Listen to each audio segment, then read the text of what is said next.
नमस्ते। अब हम unit 1 the best Christmas present in the world के स्पीकिंग सेक्शन के क्वेश्चन करेंगे।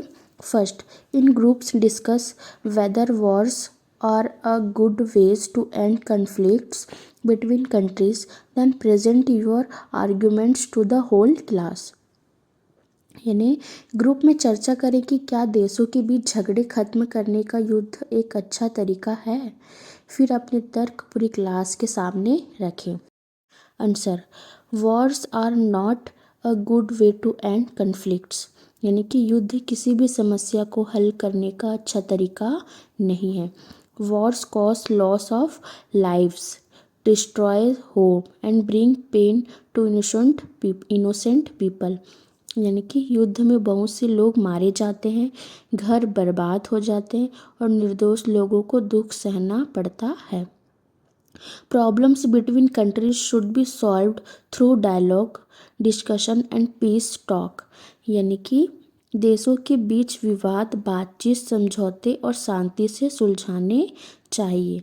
Piece helps nation grow and live together happily. यानी कि शांति से ही देश आगे बढ़ते हैं। Okay. Second,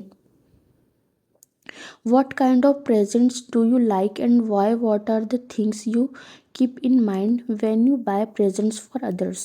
Discuss with your partner. For example, you might buy a book because it can be read and reread over a period of time।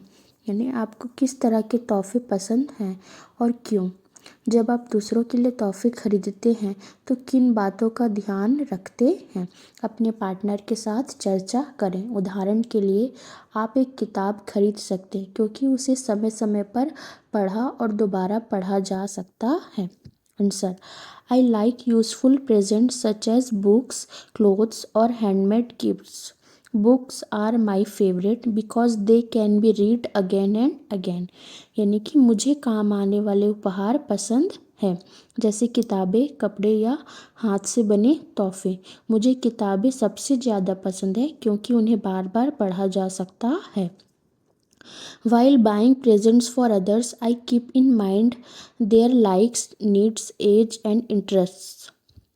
A good present should be meaningful and make the person happy। दूसरों के लिए उपहार खरीदते समय मैं उनकी पसंद, ज़रूरत, उम्र और रुचि का ध्यान रखती हूँ। अच्छा उपहार वही होता है जो खुशी दे। ओके।